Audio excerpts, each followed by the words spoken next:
বই, জ্ঞান আর সংস্কৃতির উৎসব।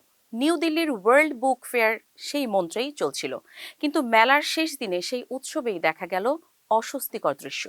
একেবারে নজিরবিহীন এক ঘটনা, বই লুট, বই ছিনতাই। ভিড়ের মধ্যে প্রকাশ্যে বই ছিনিয়ে নেওয়ার কিছু ভিডিও ছড়িয়ে পড়তেই সামাজিক মাধ্যমে শুরু হয়েছে তীব্র সমালোচনার ঝড়।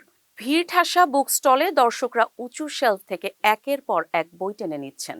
কেউ নিচে দাঁড়িয়ে বই ধরছেন, কেউ আবার সেগুলো অন্যদের হাতে তুলে দিচ্ছেন। মুহূর্তের মধ্যেই পুরো এলাকা হয়ে ওঠে বিশৃঙ্খল এক সমাবেশের মতো।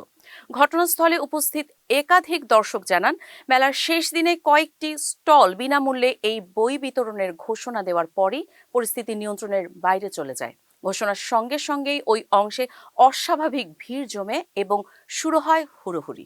New Delhi world book fair 2026 শেষ হয় 18 জানুয়ারি। এবারের মেলায় অংশ নেয় 35টি দেশের 1000-এরও বেশি প্রকাশক। প্রথমবারের মতো বিনামূল্যে প্রবেশের সুবিধার কারণে এই মেলায় 20 লক্ষেরও বেশি বইপ্রেমী এসেছিল।